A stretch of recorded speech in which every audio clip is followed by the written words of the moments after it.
মধুরা থেকে মধুর, তার চলা, তার হাস্য, তার লাস্য, সকল কিছু মধুর থেকে মধুর। রাধারানী হতে নিত্য কিশোরী। দ্বিতীয় গুণ হলো রাধারানী কখনো যুবতী না। আমি একটা অনুরোধ করি, বর্তমান আমাদের সিরিয়ালে যেভাবে রাধারানীকে দেখানো হয়, আমার মনে হয় এটা যথার্থ রূপে দেখানো বা প্রকাশ করা হয় না। রাধারানী হলেন নিত্য কিশোরী, যুবতী নন। অর্থাৎ যৌবনটা উকি দিচ্ছে, কিন্তু উনি কিশোরী। নিত্য কিশোরী কেমন জানেন? আমার মনে হয়, আমি এক আচার্যের মুখে শুনেছিলাম, প্রারব্ধে কিন্তু আমাদের শিশুকাল চলে গেছে না, কিন্তু শিশুত্বটা হারিয়ে বসেন না। প্রারব্ধে শিশুকাল চলে যাক, কিন্তু শিশুত্বটা হৃদয়ে রাখুন, এটা হারিয়ে বসবেন না। রাধারানীর মধ্যে কিশোরী ভাব, অর্থাৎ তিনি সর্বদা কেমন? কীর্তিদা মা বলছেন, রাধে আরে দিন দিন বড় হচ্ছিস, তোকে বিবাহ দিতে হবে, আর তুই এখনো কোনো কাজ শিখলে না, যা তো গোশালা থেকে গাভীকে দহন করে আন। রাধারানীকে প্রথম কীর্তিদা মা কাজ দিচ্ছেন। রাধারানী দুধের পাত্র নিয়ে যখন গোশালায় গেছেন, একটা সরলা শান্ত গাভীর দিকে তাকিয়ে বলছেন, কি করে দহন করতে হয় তাও তো আমি জানি না। দেখুন কত সরলা, কিছুই জানেন না উনি। গাভীর কাছে গেলে গাভী ফ্যাল ফ্যাল করে তাকিয়ে বলছেন, রাধে তুমি দুগ্ধ দহন করতে গেলে তোমার ক্লেশ হবে, আমি তোমাকে দুগ্ধ দহন করতে দেব না। গাভীরও প্রীতি এসে গেছে রাধারানীর মহিমা। তো দূরে দাঁড়িয়ে দেখছেন শ্যামসুন্দর দাঁড়িয়ে আছে। গরুটা করেছে কি, দড়ি কেটে শ্যামসুন্দরের কাছে দৌড়ে গেছে। রাধারানী বলছে, দাঁড়া দাঁড়া, পাত্র নিয়ে ছুটতে ছুটতে দেখে সামনে শ্যাম। রাধা এটা তোমার কাজ না, গাভী দহন তোমার কাজ না। গাভীটা যেমন বলছে, শ্যামসুন্দর তুমি দুয়ে দাও না, রাধারানী দুয়ে, গাভীটা তুমি দুয়ে দাও। রাধারানী কষ্ট পাবে, গাভীও চাইছেন না। তো শ্যামসুন্দরকে বলছে, দেখো আমি তো গাভী দহন করতে পারি না, কাজটা তুমি করে দাও না। শ্যামসুন্দর বলছেন, ঠিক আছে দাও। গাভীকে দহন করলেন। দুধের পাত্রটা রাধারানী যেই নিতে গেছেন, মাকে দেখাবে, আজ প্রথম কাজ দিয়েছে, না পারলে বকবে। শ্যামসুন্দর বললেন, এটা তো দেওয়া যাবে না। বলে, না দিলে মায়ের কাছে আমি অকৃতকার্য হব, মুখ দেখাবো কি করে? দাও শ্যাম। বলে, দিতে পারি। তুমি একটা ফুল তোমার খোপাতে গুজে ওই কদম্ব বৃক্ষের তলে একটু হেসে দাও না। কতটা সরলা হলে, কতটা কিশোরী হলে, বড় হলে এটা সম্ভব তার দ্বারা? গোবিন্দ যা যা বলছেন দুধটা পাওয়ার জন্য, কখনো হাসছেন, কখনো বা কদম্ব বৃক্ষর তলে মাথায় ফুল গুজে গোবিন্দকে আনন্দ দিচ্ছেন। রাধারানী এতটা সরলা, মাকে গিয়ে দেখালেন। তো এই জন্য আমরা যতই বড় হই, আমাদের শৈশবটা, শিশুত্বটা যেন হারিয়ে বসবেন না। আজকে একটা দুঃখের বিষয় কি জানেন? সহসা অল্পতেই সবাই বৃদ্ধ হয়ে যাচ্ছে। এটা খুব দুঃখের ঘটনা। অল্পতেই সকলে বৃদ্ধ হয়ে যাচ্ছে। আমাদের শিশুত্বটা, সরলতাটা কোথায় যেন শুকিয়ে যাচ্ছে। রাধারানী এই জন্য নিত্য কিশোরী। তাকে দেখলেই ওই নিত্য কিশোরীর ভাবনাতে, আর তিনি চঞ্চল কটাক্ষশালিনী। রাধারানীর চোখের যে কালো অংশটা না, ওইটা আসলে শ্যামসুন্দর। উনি সরাসরি কারোর দিকে তাকান না, একটু মনিটা বাঁকিয়ে তাকান। এই জন্য দেখবেন যাকে সরাসরি দেখা হয় তাকে ঠিক দেখা হয় না, আর যে যাকে দেখে, আমার মনে হয় না দেখাতেই বেশি দেখা হয়। আচ্ছা, গোবিন্দ আমাদের সবকিছু দেখেন কিনা? অথচ আমরা জানি ভগবান কিছু দেখছেন না, কিন্তু উনি সবার আগে সবকিছু দেখছেন। রাধারানীর নয়নে অন্য কিছুই ধরা পড়ে না। রাধারানী তার নয়নে, বচনে, সকল কর্মে, সকল মননে, সকল হৃদয়তন্ত্রে শুধু শ্যামসুন্দরকে দেখেন, আর কাউকে। আর যে আমার শ্যামকে ভালোবাসে, রাধারানী তার দিকে তাকান। মৃদু মধুর হাস্যময়ী। আচ্ছা, রাধারানী যখন মানও করেন গোবিন্দের প্রতি, তখন ওনার মুখে হাসি লেগে থাকে। রাধারানীর বদনের দিকে তাকাবেন, যখন উনি মানও করছেন, তখন ওনার মুখের কোণে হাসি। গোবিন্দ যখন খুব বিরহ কাতর হতেন, এসে বলতেন, রায় একটু তোমার বদনের হাসিটা আমায় দেখাও, ওই হাসিতেই আমি সকল কিছু বলতে পারি। খবরদার, এখানে যেন রক্ত মাংসের বুদ্ধি আনবেন না। এই লীলা কিন্তু প্রাকৃত নায়ক নায়িকার কোনো রক্ত মাংসের লীলা নয়, গোবিন্দের লাদিনী শক্তির কাছে এমনি করে তিনি বলে যাচ্ছেন। আর একটা আছে গোবিন্দের, সেটা হলো শুভ রেখান্বিতা। আমার কি মনে হয় জানেন, যারা খুব সৌভাগ্যশালিনী সৌভাগ্যবতী, তাদের দেহের কিছু শুভ লক্ষণ, অঙ্গ প্রত্যঙ্গের কিছু শুভ রেখা লক্ষণ প্রকাশ পায়।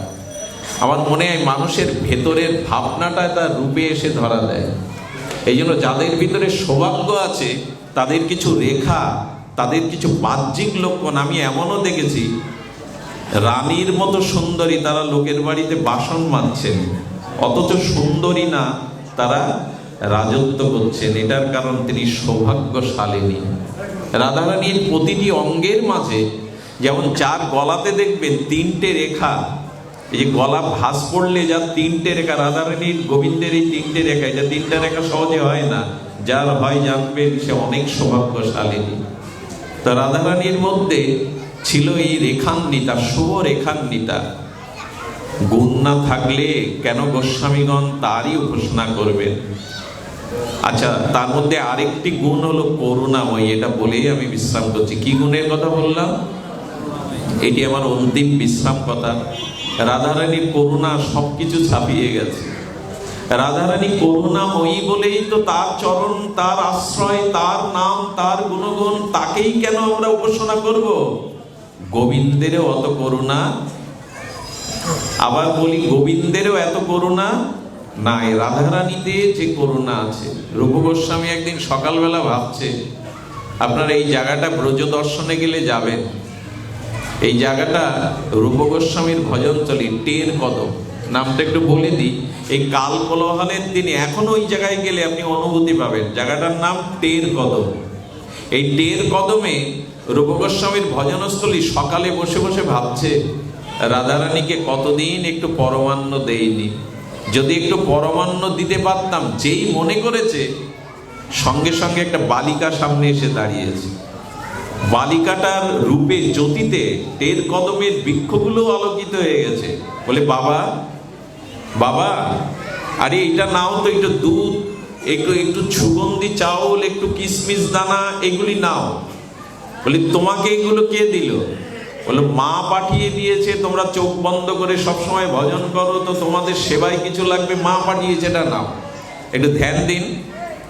সঙ্গে সঙ্গে চরণের দিকে তাকিয়ে দেখে চরণটা আসতে গিয়ে, তড়িঘড়ি আসতে গিয়ে পাথরে লেগে চরণ থেকে রক্ত ঝরছে। আরে লাডলি, পা কেটে গেল কি করে? বলল, মা বলেছে তোমরা সবসময় অন্তর চিন্তায় চোখ বন্ধ করো, তোমাদের পাওয়া যায় না, তাই দ্রুত আসতে গিয়ে এটা পায়ে লেগে কেটে গেছে। চরণের দিকে তাকিয়ে উনি বড় ব্যথা পেলেন। হাতে করে নিয়ে পরমান্ন ভোগ লাগিয়ে দাদা সনাতনকে একটু প্রসাদ দিয়েছে। সনাতন যেই জিহ্বাই দিয়েছে, কি বলবো, সেই প্রসাদ পেয়ে সনাতনের মধ্যে দিব্য রাধা ভাবের উন্মাদনা, ভক্তির স্ফূর্তি জেগে বলছে, রূপ, এই চাল, এই দুগ্ধ তোকে কে দিল?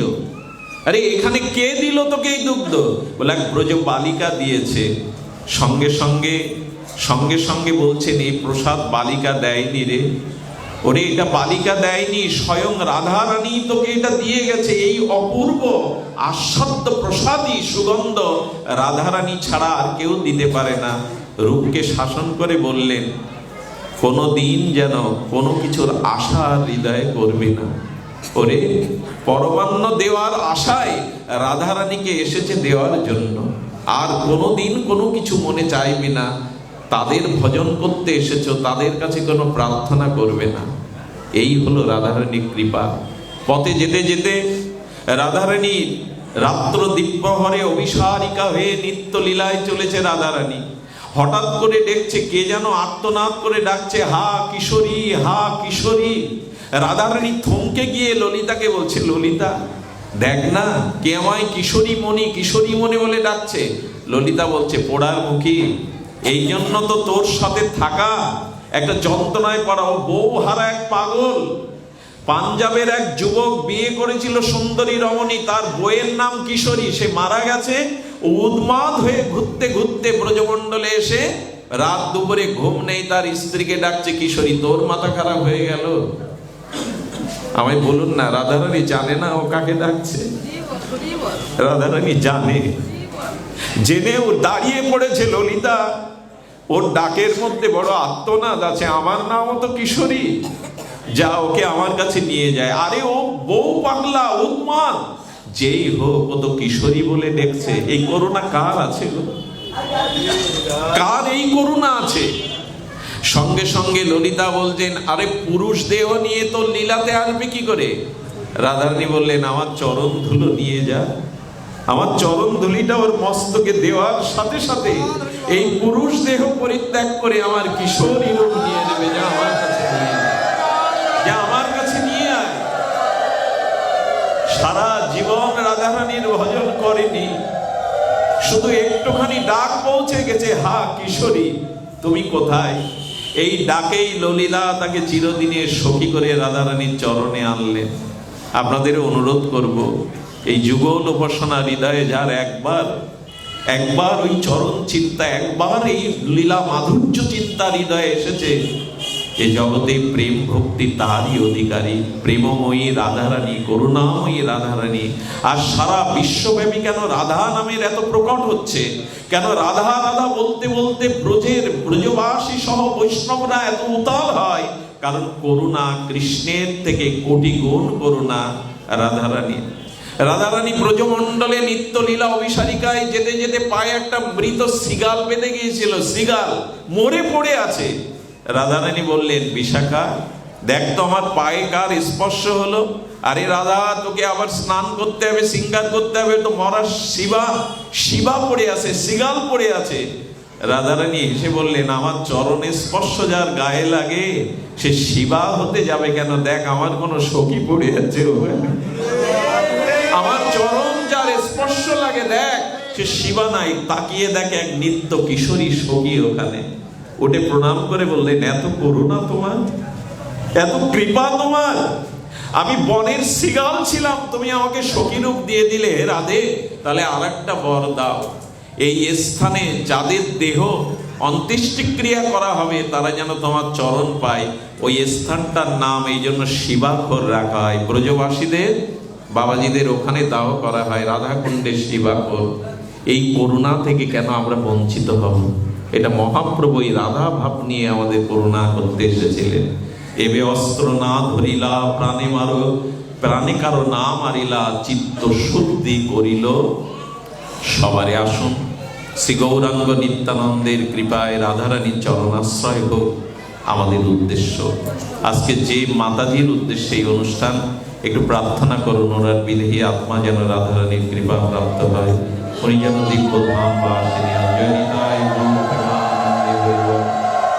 ওনার নাম গৌরী দাসী, চম্পক কুমার দত্ত, পুত্র বিক্রম কুমার দাস, যুগ্ম সম্পাদক শীতলাবাড়ি কার্যকারী সংসদের। ওনার মাতা ঠাকুরানীর শ্রীমতী গৌরী দাসীর এই প্রয়াত বার্ষিকীতে আমরা আজকের ভাগবত রাধা মাধবের চরণে উৎসর্গ করলাম, যাতে উনি দিব্য ধাম বাসিনী হন। জয় নিতাই গৌর প্রেমানন্দে।